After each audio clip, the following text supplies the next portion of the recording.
Let's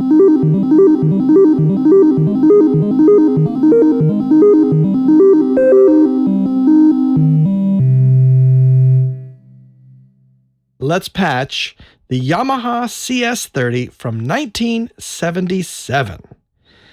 To start us off, I've got a super simple patch. In fact, it's only VCO1, the sub sine that we're hearing, and the amplitude is being controlled by envelope C, or the third of the 5 envelopes.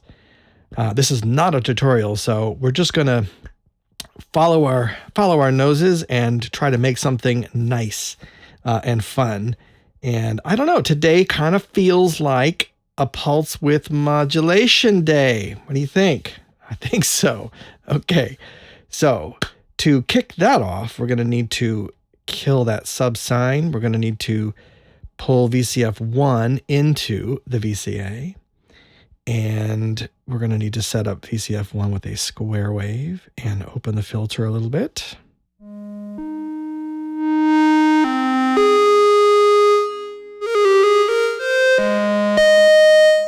Okay, not bad. We do have a little reverb and delay on our machine, but you know, we're going for beauty here. We're not going for scientific perfection. Okay, so a beautiful, simple square wave in the pulse width modulation category. We can control, we're on VCO1 here, we can control the pulse width itself and the modulation depth, which I like quite a bit. The rate of that pulse width modulation is controlled by the global LFO, which is set over here in the performance section. Okay, so that's a fine place to start, not too exciting yet.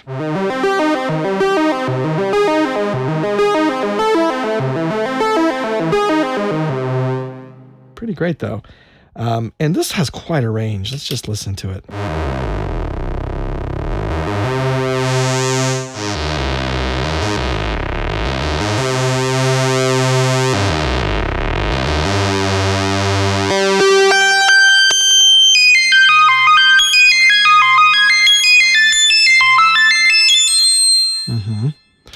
Okay, let's get that back into a normal territory. And let's add VCF2 to the mix, okay? And we'll add the square wave from VCO2, pop the filter up, and because we have 2 separate synthesizers in here with 2 separate filters and signal paths, we will, for the moment, leave them sort of the same so we can hear them both.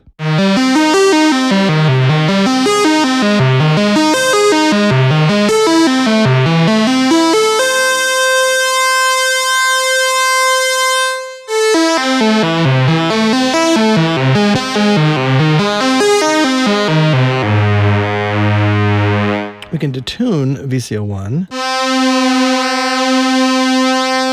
but honestly, I don't think we need to because it already sounds pretty dang fat, huh? Already sounding like a string synth, isn't it?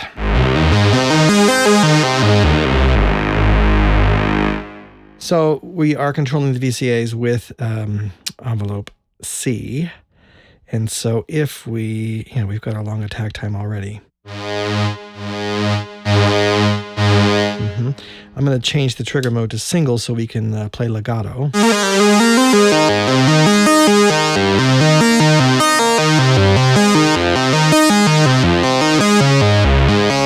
course, we don't really have an attack to speak of yet. Let's do this. Let's put a little bit of variation in this sound in a number of ways. There's so many ways to route CV inside this instrument. Okay, so let's get that LFO in the game.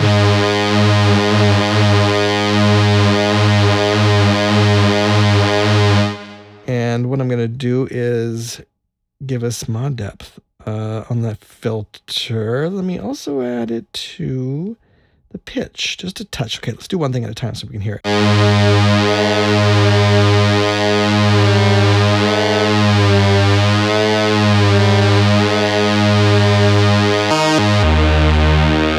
So one thing that's a little sad is that we can't separate. There's only one global LFO. We can't separate how that's going to change the pitch. So it's going to move at the same rate. But there's some other things we can do, other tricks we might have up our sleeve. So one thing I'm going to just try is to throw an envelope on VCF2, and I'm going to just listen to VCF2 for a second.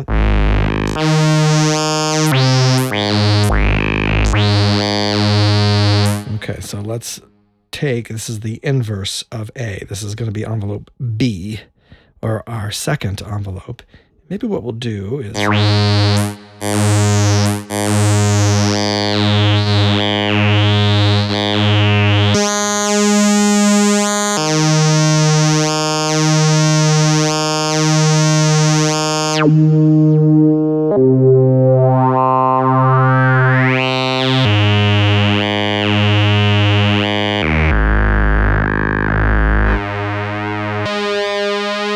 And now switch back to VCO1 to hear the difference.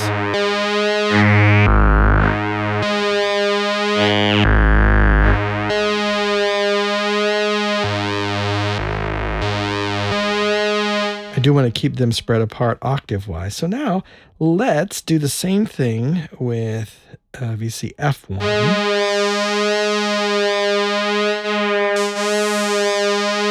But we'll use envelope A, which is the first envelope, the inverse of B. Let's see what we get together.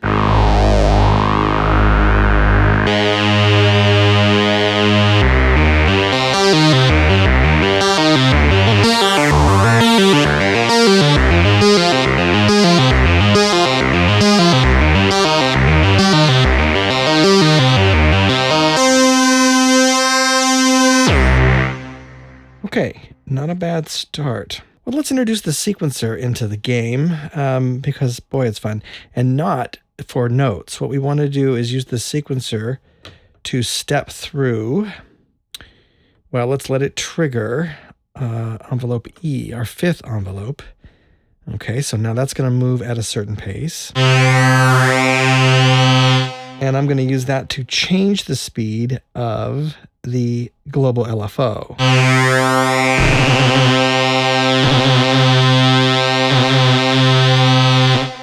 That's giving us just a bit of jelly in there, which I like.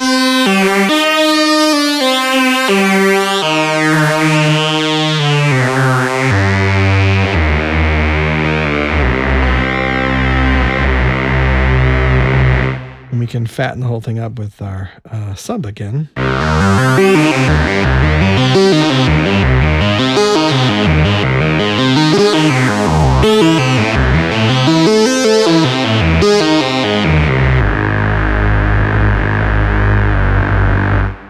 Okay, boy, we're getting some creepy vibes. So let's see what we can do to continue the journey here. What if we move around?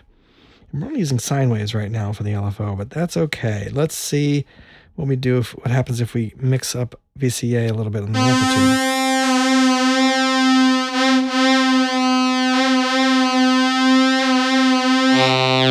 And back to VCA2. Let's see if we add some ring modulation.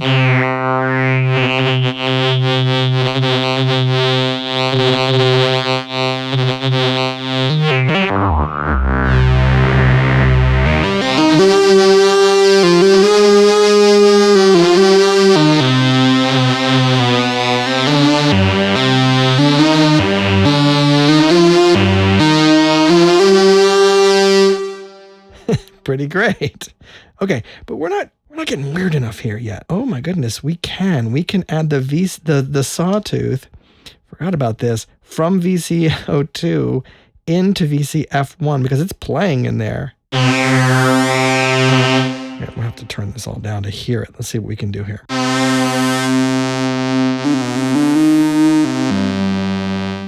All right, okay.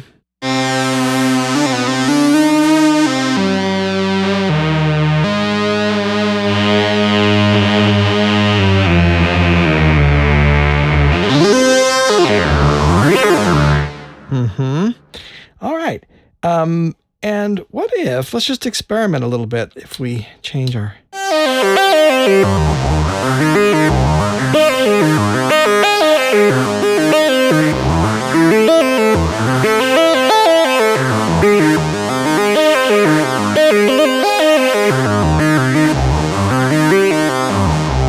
Has a very intense sound, so if we can chill it out a bit.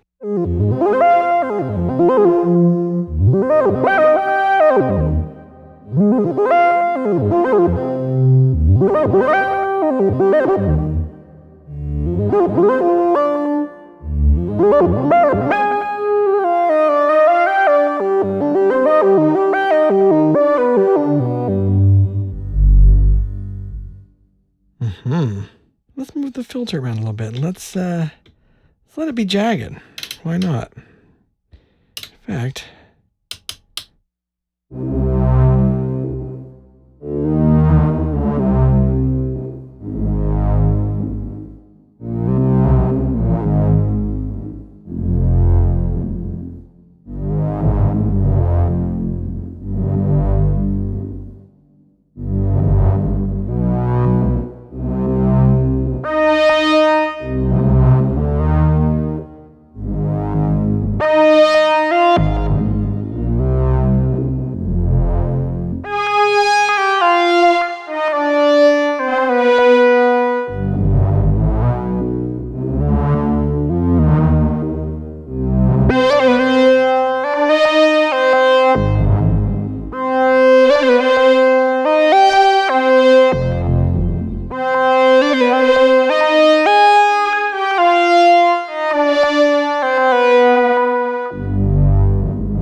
quite a regal sound. Interesting. I had no idea we were going to go there. I'm curious to know what happens if we add a flanger to this. So I will be right back because I'm going to do that. Let's find out. I think we have our flanger. Let's see.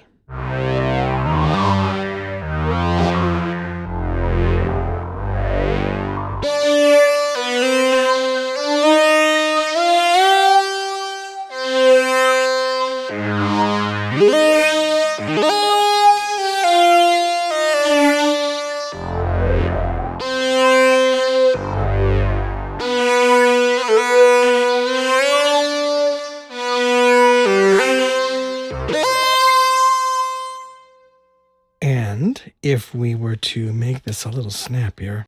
There